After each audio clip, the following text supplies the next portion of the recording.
All right, this is an excerpt of the 9/11 Commission, where the panelist Slade Gorton interviews the former uh, counterterrorism coordinator of the National Security Council under the Clinton and Bush Jr. administrations, Richard Clarke.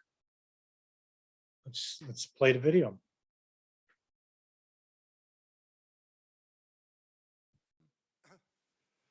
Mr. Clarke, you got the position as the head of this counterterrorism and security group, CSG, when in about May of 1998, is that correct? No, Senator, actually, I got it in the first Bush administration in the fall of 1992. But it got the level of being up there at the White House and being a very important position in 1998? What happened in 1998, let me go back. The Counterterrorism Security Group, the CSG, goes back to the Reagan administration. It's been around for that long. I started chairing it during the last few months of the Bush administration in 1992. Continued to chair it throughout the Clinton administration and into the second Bush administration. In 1998, President Clinton signed a presidential directive that created a new title for the chairman of that group. The chairman had always been a special assistant to the president. That was the title. Under the new directive in 1998, the title became National Coordinator for Counterterrorism. But I think there's something I need to say about that title. The actual title was National Coordinator for Security, Infrastructure Protection, and Counterterrorism. And the press, thinking that title was too long and not sexy enough, immediately turned it into Terrorism Czar. If you look at the Presidential Decision Directive in 1998 that created this position, it is replete with what the National Coordinator cannot do and what resources the National Coordinator would not have.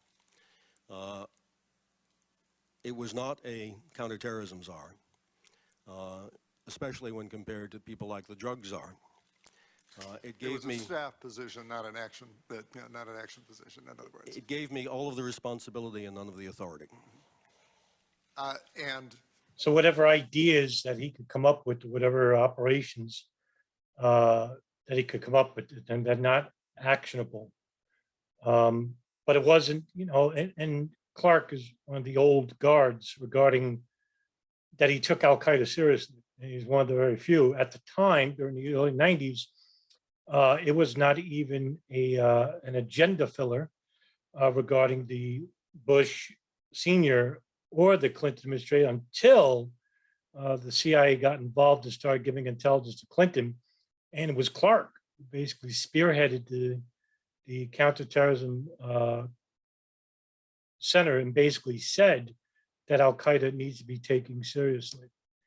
And when George Tenet became the DCI, his information told him, and that's previous CIA information, that the group in the Sudan basically was helping to train and arm the Somalian militants under Mohammed Farah Aidid. And if you are familiar with that name, it's more infamous regarding the film Black Hawk Down, which was about the U.S. Special Forces trying to capture Mohammed Farah Aidid and get involved with the end of the civil war there with those radical militants. And it came to later, through many years later, that Al-Qaeda was actually training the Somalian militants in the use of RPGs. And if you notice, that's what the basis of the film Black Hawk Down, these Black Hawk helicopters that came in, where'd they get these rocket-propelled grenades and rocket launchers from? Well, we gave them the Stinger missiles and the rocket-propelled grenades in 1987. Remember, we made a deal through Operation Cyclone in which we used the Pakistan ISI, the intelligence arm, to funnel American weapons to support the Mujahideen against the Soviets. Well, those weapons found their way in Somalia with Al-Qaeda, as well as the Balkans, and probably elsewhere. But more notoriously, it was used in the Sudan in Somalia, regarding the militants' fight against U.S. Special Forces there. Later in 1998, If you haven't seen Black Hawk Down, I recommend it. It's a pretty good film. of course, Little. we had the explosions, the attack on the two embassies. Right. And shortly after that, the administration took its one military response to terrorism in the attacks on Afghanistan and the Sudan. Were those actions taken on your recommendation? Were you a part of the decision-making process and calling for that reaction? Senator, I was, but if I may be a little picky, this was not the administration's first or only use of military action in response to terrorism. The administration began in the first 5 months, the Clinton administration, first 5 months of the administration, 6 months, to use military force in response to terrorism. The first to Al-Qaeda. First time that we had an Al-Qaeda attack on the United States facilities. It was the first time that Al-Qaeda had attacked us, and we had been told it was Al-Qaeda. In retrospect, many years after these attacks occurred, FBI and CIA began to say that things like the World Trade Center attack in 1993 might have been done by an early stage Al-Qaeda. In August of 1998, did you recommend a longer lasting military response or just precisely the one that in fact took place? I recommended a series of rolling attacks against the infrastructure in Afghanistan. Every time they would rebuild it, I proposed that we blow it up again. Much like, in fact, we were doing in Iraq, where we had a rolling series of attacks on their air defense system.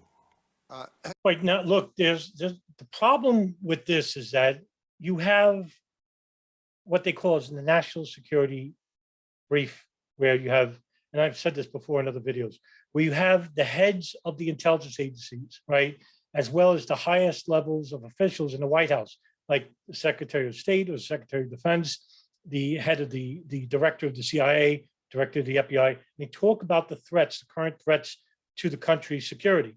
And during this, Clinton, now remember, international terrorism was not at the #1 position, right? So, but still, Clinton really respected Clarke, and he would have him chair these meetings.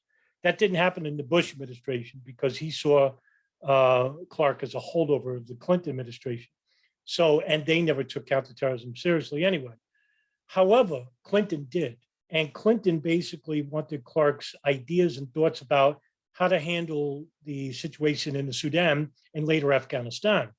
So what they did was basically have the John O'Neill, the head of the Counterterrorism Center, Bin Laden Center in New York, come to these meetings every once in a while. You had Louis Freeh, George Tenet, and Sandy Berger, who was the Secretary of National Security Advisor. So these people would share, but now, you have the Joint Chiefs of Staff there. And what they did, they would come up with ideas and operations about how to capture or kill Osama Bin Laden. And after the first fatwa, and shortly after, especially after the U.S. Embassy bombings, the rendition program, which didn't start under Bush, it started under Clinton, it didn't start till much later, but he authorized it because what they wanted to do was capture, I think, this Egyptian militant and bring him back to the States, and they did. He was the first rendition operation, I forgot his name. But they wanted to try that with Bin Laden. And the ideas that Clinton was bringing up were like something out of Hollywood, right? So you get the Joint Chiefs of Staff listening to this and saying, oh, the group, we can send, like Clinton once said, we could send like a group of these ninjas, according to him, that was the special forces, into in Bin Laden's house in Afghanistan, which was guarded by the Taliban, by the way. And he thinks that, like only a group of 10 people could go in there and capture him and just, hightail it out there. Boy, don't you wish it was that easy, right? No. Joint Chiefs basically laughed. He said, this guy's living in Hollywood. And that would be right, because what the hell does Clinton know about special or black operations? He's just the president. And he would need a bigger contingent than that because, he had Al-Qaeda, he had the Taliban there guarding him.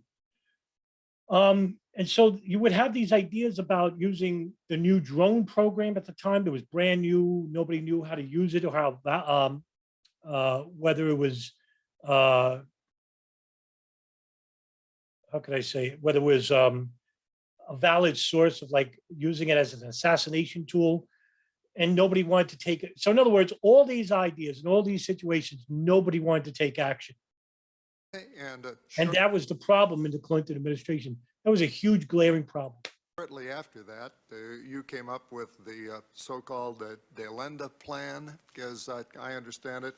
And is our staff report accurate in saying that it had 4 principal approaches: diplomacy, covert action, various financial members, and military action? Is that a reasonable summary? Yes, that sir. Our staff has given us? Yes, sir.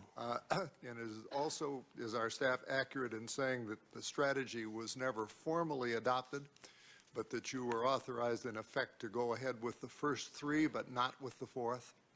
Yes, sir. And at various times thereafter, you did recommend specific military responses under specific circumstances, did you not? Yes, sir. Each of which was rejected for one reason or another. That's correct. Then in the early winter of 1999, when the CIA came up with a plan to attack a hunting camp in Afghanistan, at which it felt that Osama bin Laden was present or was not present, that recommendation or that plan was ultimately aborted. Did you recommend against that plan? Okay, this, for those who don't know, there was intelligence relayed to the Counterterrorism Center at the CIA that Bin Laden was in a meeting with, was at somewhere in, I forgot, in Afghanistan. However, the intelligence that Clarke got was basically that it was a wedding party or whatever. But there was a meeting as well.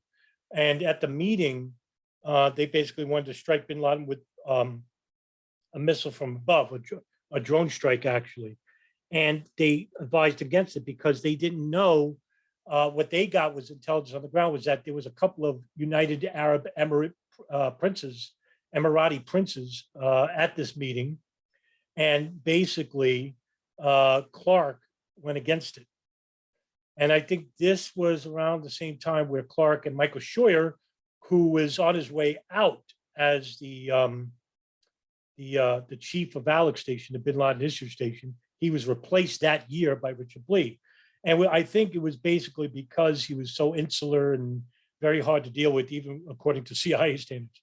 So and Scheuer basically had arguments with Clarke about, Scheuer was aggressive. He knew the dangers of Bin Laden, but so did Clarke.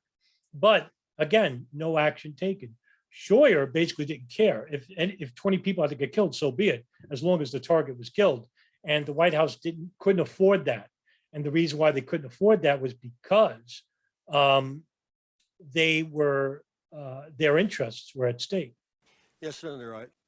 And, when it comes to the United States, their interest comes before. What I did was to call the Director of Central Intelligence and say that I had finally been presented with satellite photography of the facility. And it was very clear to me that this looked like something other than a terrorist camp. It looked like a luxury hunting trip. And I asked him to look into it personally. When he did, he called back and he said that he was no longer recommending the attack. Okay. So you never recommended either for or against an attack on that camp? Well, I think, I don't want to split hairs. By calling the Director of Central Intelligence and suggesting to him that this did not look to me like a terrorist facility and urging him to look into it. Scheuer actually went to Tenet, gave him this information, and Tenet went to Clarke, and Clarke shot it down. He certainly had the impression that I wasn't in favor of it. Absolutely. Well, Did it make any difference as to what kind of camp it was, if it was likely that Osama bin Laden was there? Well, it did, and in two respects. The administration had adopted a policy with regard, let me back up. After the bombings in 1998, we kept submarines off the coast of Pakistan, loaded with cruise missiles, for the purpose of launching a follow-on attack when we could locate bin Laden. The intelligence that we got about where bin Laden was very poor. The DCI, Mr. Tennant, characterized that intelligence himself on repeated occasions as very poor. On one occasion, we thought we knew where he was, and there were two problems. One, the intelligence was poor, according to George Tennant, and two, the collateral damage would have been great, according to the Pentagon. When I looked at this facility, it looked to me like the intelligence was again poor, because it didn't look like a terrorist camp, and the probability of collateral damage would have been high, I thought, since I believed, based on the satellite photography, that people other than terrorists were there. The decision ultimately was George Tennant's, and George Tennant recommended no action be taken. I don't know in retrospect, your staff might, but I don't know in retrospect whether it proved to be true that bin Laden was in the vicinity or not. In any event, Now, as you can see, when it comes to action, nobody wanted to take it. It was almost like they had all these ideas about assassinating bin Laden. And that goes, and it's, not just in 1999, but in 1998, in 1992, the CIA actually were trailing bin Laden at his home in Khartoum, Sudan. I mentioned this a couple of times previously. Just recently, I did a video about doing a breakdown where I mentioned that there was a CIA operative, a legendary a field officer named Billy Waugh, who was involved with the capture of Carlos the Jackal, the infamous terrorist from Europe, that's based out of South America, but he did terrorist operations in Europe. And it was him and Cofer Black that helped capture him. But he said that Billy Waugh used to have a regiment where he would jog near the home of bin Laden in Khartoum.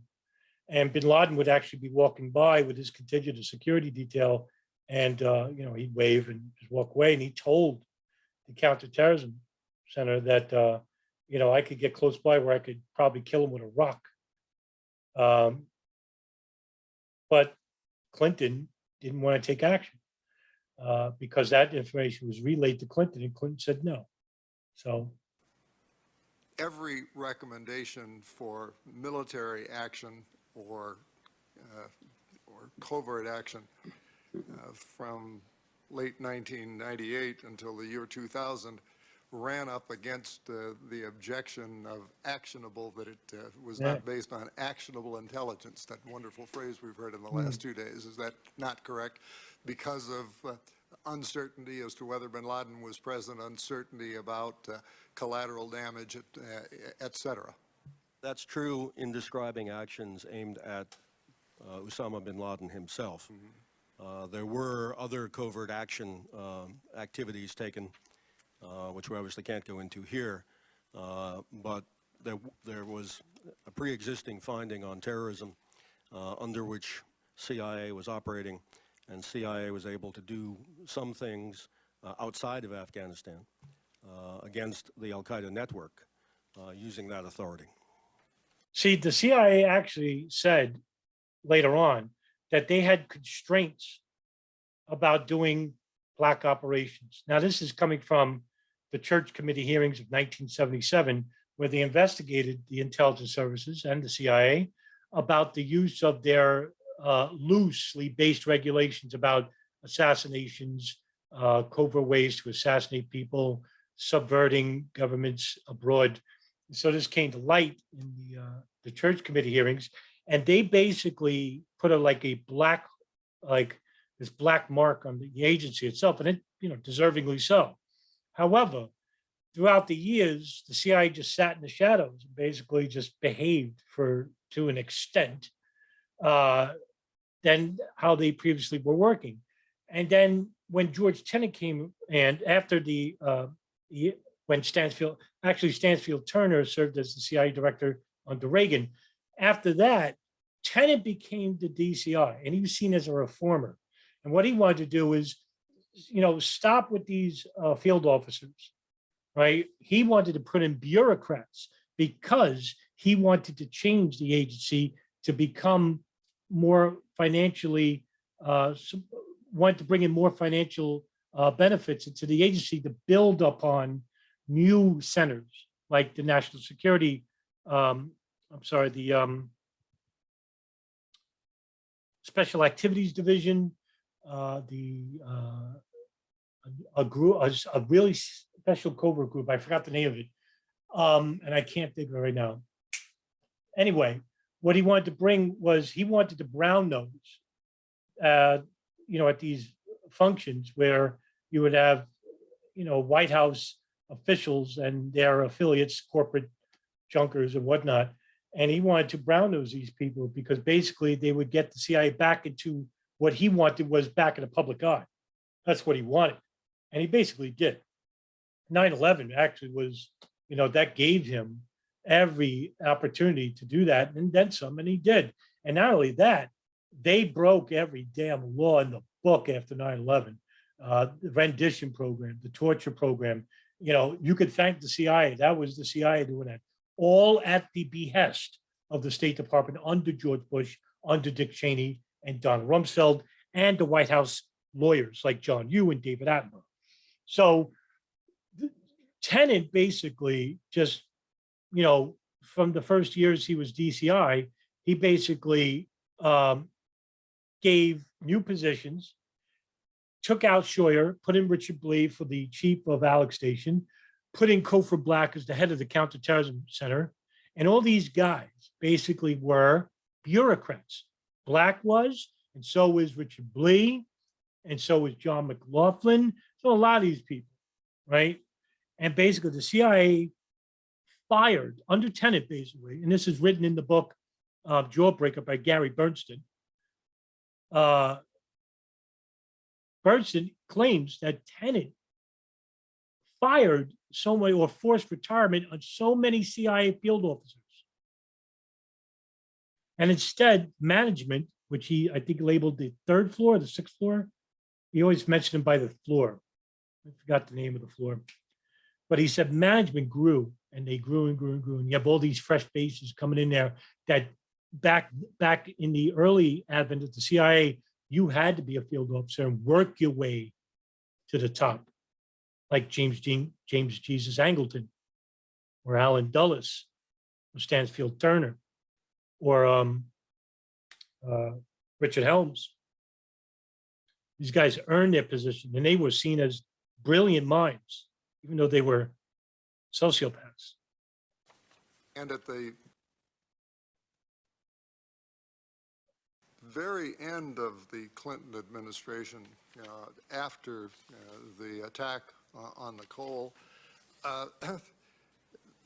there was triggered either by the Cole or by everything else that a new set of initiatives resulting in what is called a blue sky memo. Is that correct? That's right. Yes. And were you okay, now they don't describe what the blue sky memo is, and let me do that for you, because you probably never heard of it. And I understand, it's a very, it's not spoken even by veteran 9/11 researchers. So Blue Sky Memo is a document authorized by the Central Intelligence Agency in response to the, as Slade Gorton said, the USS Cole bombing. The premise of the memo was to describe actions the CIA should undertake if it didn't have to operate legally. So what they wanted to do was basically, after the bombing of the USS Cole, the CIA grew frustrated with the restrictions afforded to the agency. Now, they were put there by the Church Committee hearings for good measure, because the CIA wanted didn't want to act under any regulations at all. They wanted to conduct coups and assassinations with impunity. Well, guess what? After 9/11, they actually did. And look what they did, right? That's the reason why they had these restrictions put upon them by Frank Church. Now, the memo, like I said, was inspired by the Cole bombing, and it was written, it was authored, I want to say like 2 or 3 weeks before Clinton left office. And it was delivered to Richard Clarke on December 29th, 2000. Now, there's a small footnote. I don't know what page it is, but it's in the 9/11 Commission, where I'm going to read you the quote.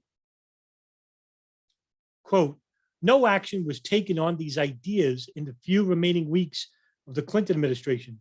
National Security Advisor Sandy Berger did not recall seeing or being briefed on the Blue Sky memo, nor was the memo discussed during the transition with incoming top Bush administration officials. CIA Director George Tenet and his deputy told us, James Pavitt, told us they pressed these ideas as options after the new administration took office. And that, by the way, that's not a footnote. That's in chapter 6 of the 9/11 Commission, end quote, by the way. And so the Blue Sky memo outlined what they wanted to do without constraints. Now, if they did that, maybe they could have killed bin Laden, but who's to say that's to stop it with bin Laden? And, you know, let's just say he was at a meeting, and around this meeting, there's like houses and whatnot. And if they shot a drone into it, they would have killed people next door to the house, but they don't care. Right? That's what they wanted. That's what Scheuer wanted, and that's what Tenet wanted. And they got that. After 9/11, as Cofer Black said, the gloves came off. In other words, the committee, church committee hearings, I don't give a damn. National security comes at first, right? And they don't give a damn about national security or the welfare of the American people. We're talking about the CIA here, okay? What they did was act without, like, you know, the kid in a candy store, right? Mom just let him loose. And look what happened. I mean, CIA basically lied about Iraq. They basically were the ones who, tortured a lot of these people in these CIA black sites in Poland, in Egypt, in Germany, Afghanistan, and there was a number of CIA black sites. The rendition program, where the CIA actually used private planes, even passenger planes, to rendition somebody out of the country. A lot of these people weren't even Al-Qaeda or had no affiliations with terrorism. At one point, I think Guantanamo Bay had over 836 prisoners. Don't quote me on the exact number, but it's like over 800. How many are there now? I think it's 26. They had to let go of all these people.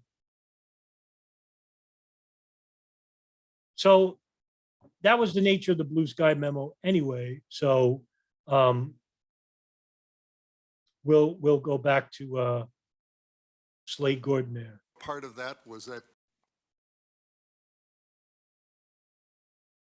did you draft it? Was it your plan? The Blue Sky memo, I believe you're referring to, was part of an overall update of the Delenda plan.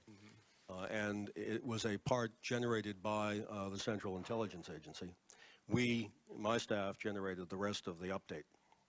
And the goal of that plan was to roll back Al-Qaeda over a period of 3 to 5 years, reducing it eventually to a rump group like other terrorist organizations around the world? Our goal was to do that, to eliminate it as a threat to the United States, recognizing that one might not ever be able to totally eliminate everybody in the world who thought they were a member of Al-Qaeda. But if we could get it to be as ineffective as the Abu Nidal organization was toward the end of its existence, it didn't pose a threat to the United States. Yeah. That's what we wanted. CIA said that if they got all the resources they needed, that might be possible over the course of 3 years at the earliest. And then Delenda and that Blue Sky proposal, I take it, were pretty much the basis of what you recommended to Condoleezza Rice in January of 2001. Covert alliance, covert assistance to the Northern Alliance. Yeah, More money for right. CIA activities. Now we're Something talking. called choosing a standard of evidence for attributing responsibility for the coal. New Predator reconnaissance missions and more work on funding. That's right, Senator. The update to the Delenda plan that we did in October, November, December of 2000 was handed to the new National Security Advisor in January of 2001. It formed the basis of the draft National Security Presidential Directive that was then discussed in September of 2001 and signed by President Bush as NSPD 9, I believe, later in September. Okay, let's stop right there, because what I want to bring up is that memo. And so to do that, I'll have to share with you. It was written on January 25th, 2001, or was handed over to the Rice in January of 2001. So here it is. Memorandum for Condoleezza Rice, information president, and I'll blow it up so you can see it better. Presidential Policy Initiative Review of the Al-Qaeda Network. And basically what Clarke was doing was briefing Bush administration officials about the looming threat of Al-Qaeda. And basically he outlined this 3-page memo, just some terrorist group. As we noted in our briefings for Al-Qaeda, look how he spelled it, QIDA, is not some narrow little terrorist issue that needs to be included in broader regional policy. Rather, several of our regional policies need to address centrally the transnational challenge to the United States and our interests posed by the Al-Qaeda network. And as you can see,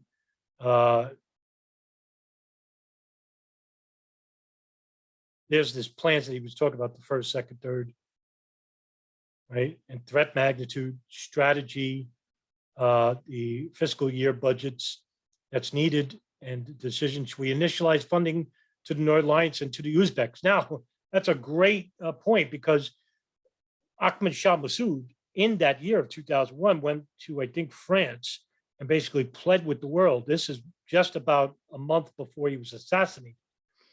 He actually said that the United States and the United Nations should support the Northern Alliance in their fight against the Taliban, because if they don't, Al-Qaeda is preparing an attack to the United States.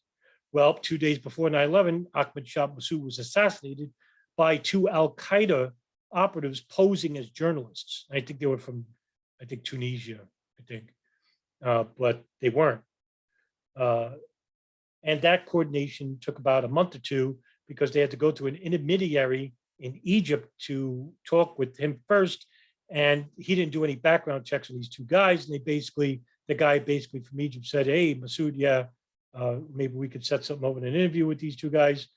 They're journalists. And Massoud agreed, and he was killed. So that's the memo that's here. And you know what? I'll link this to the description so you can read it for yourself. What do you mean by a standard? And look at it. Of evidence. Contents of it. I'm troubled by this fuzzy phrase, actionable intelligence. Senator, Did you feel let's take the coal on that, as we've heard from Director Tenet in November, and then more precisely in December of 2000, they'd pretty much concluded that the coal took place through Al-Qaeda people, but they couldn't prove that it had been directed by Osama Bin Laden. Was the amount of intelligence available in November, December of 2000 and 2001, in your view, actionable intelligence that could have been the appropriate basis for a specific response to the coal? The phrase that you read, the standard for actionable, was a way of my addressing this problem. And I wanted to get us away from having to prove, either in a court of law legal standard or even in some fancy intelligence community standard, that went through a prolonged process that took months. I thought we could disassociate the attack on the Cole from any attacks that we did on the Taliban and Al-Qaeda. If people wanted to further study who was guilty of attacking the Cole, and the FBI had deployed hundreds of people to do that, and CIA was saying that there were some people involved who might have been Al-Qaeda, I thought, fine, if you want to have that kind of standard and you want to have that kind of process, fine, then let's separate that and let's bomb Afghanistan anyway and not tie the two together. But it seemed to my staff, who were looking at the same intelligence that the CIA was looking at, it seemed to us within 2 days of the attack on the Cole that we could put together an intelligence case that this was an Al-Qaeda attack by the local Al-Qaeda cell in Yemen. And that is, of course, the conclusion that the CIA came to in January or February of the next year, based on pretty much nothing but the evidence that we had available to us within 2 days. Now, since my yellow light is on at this point, my final question will be this.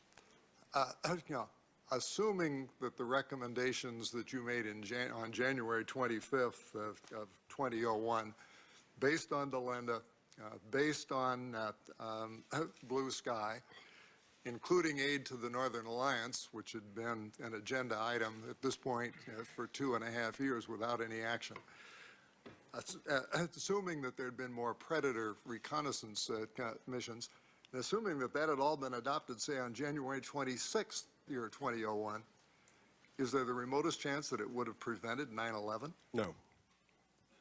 It just would have allowed our response after 9/11 to be perhaps a little bit faster. Well, the response would have begun before 9/11. But, yes, but we weren't going to, there was no recommendation on your part or anyone else's part that we declare war and attempt to invade Afghanistan prior to 9/11. That's right. When it comes to the USS Cole bombing, there's a lot of problems because, you know, people don't realize that Yemen was a haven for Al-Qaeda affiliates. Bin Laden was born in Yemen, and that there was a large presence of Al-Qaeda affiliates. Al-Qaeda in Yemen still exists to some extent. That was like before. There were a number of people that were laid blame to the attacks. One of them was Abid al I'm sorry, al-Nashiri. I want to say it's al-Nashiri, Abid al-Rahim al-Nashiri. Okay, Abd al-Rahim al-Nashiri. And later on, it was Tawfiq bin Attash, whose nickname is Khalad. And there were others that were involved with the planning and coordination, like Fahad al-Kuso and Muhammad al-Badawi. The planning for this attack was originally in the Millennium Plot. And what they wanted to do was attack a military installation abroad, not inside the United States. That didn't come until 1999. But in the Millennium Plot, they wanted to bomb a USS naval warship called the USS Sullivans. But the boat that was carrying the bombs, there were so many bombs in this boat that it sank the boat into the sea. Approximately 10 months later, because it was October 2000 when the Cole bombing happened, and January of 2000 when Millennium Plot took place. Tawfiq bin Attash, who was the money handler and the operations manager allegedly for Al-Qaeda, he basically coordinated an attack on Yemen, USS Cole, of the port of Yemen, okay? And there was these two martyrdom operators, I don't know their names, and they basically outfitted the boat with explosives, and I think it killed, 30 people and, did damage. But the emboldened nature of Al-Qaeda was becoming more, they were becoming more confident in their attack on the United States. And what Bin Laden wanted, evidently, was he wanted in 1998, and he didn't get, was a military response into Afghanistan. Bin Laden knew that he couldn't beat the US military with Al-Qaeda. He knew that. What he wanted to do was have the United States as a repeat of what the Soviets did in Afghanistan, overextend into the country. Because Afghanistan is, the nickname is the graveyard of empires. No foreign country is ever defeated in history. And so the Soviets were considered a superpower, just like the United States were. When he bombed the US embassy bombings, I mean, the embassy in Tanzania and Kenya, he thought that the United States would enter Afghanistan in 98. That didn't happen. The USS Cole bombing, that didn't happen. He actually gave praise to Clinton because he said Clinton was smart. He didn't overextend his hand. 9/11 happens, the plane operations happen. What does Bush do? The dumb idiot basically went all in. Now, was this also predicted by the neocons? Because in the foreign policy reports that they created in the 90s, such as the Wolfowitz Doctrine, which later became the Bush Doctrine, the Project for New American Century, they needed an event to happen. Remember, Project New American Century, remember that one part truthers like to bring up? We need a catalyzing event like a new Pearl Harbor in order for these outlines to come true. Well, another event was 9/11. 9/11 was basically a huge bonus for the intelligence community, private military industrialists, the Pentagon, State Department, and their foreign allies, Saudi Arabia and Israel. So it afforded them to destabilize the Middle East, to end or continue, not totally end, but erode the civil liberties of Americans and to citizens around the world. Because the NSA now collects all our signals intelligence, as well as other intelligence agencies of signals intelligence, like the GCHQ in Great Britain, I think the CNC or the CTC in Canada, and they're called the Five Eyes. And I talked about this before about the signals intelligence agencies that share data with one another, and even not just terrorists. It was never about terrorism. It was about us, common people. Patriot Act, the National Defense Authorization Act, the CIA and the NSA getting blank checks, all the agencies grew bigger and bigger and bigger and more powerful. And also the regulations that were afforded to an agency like the CIA no longer exist. And now we have the world that we have now. And it's thanks in part to certain people who withheld information that they could have used to start monitoring Al-Qaeda operatives inside the United States pre-9/11. We're talking about years prior to the event, and didn't act on it. Now, whether you want to say they allowed the attacks to happen, which is a reasonable scenario, or that they were just ignorant and didn't know what they were doing. But the NSA would know because they were listening to the phone calls of Osama Bin Laden and to the house in the Al-Qaeda communications hub in Sana'a, Yemen. And they were listening to those calls for years. What do you think they were talking on those phones? Yeah. So see you in the next video.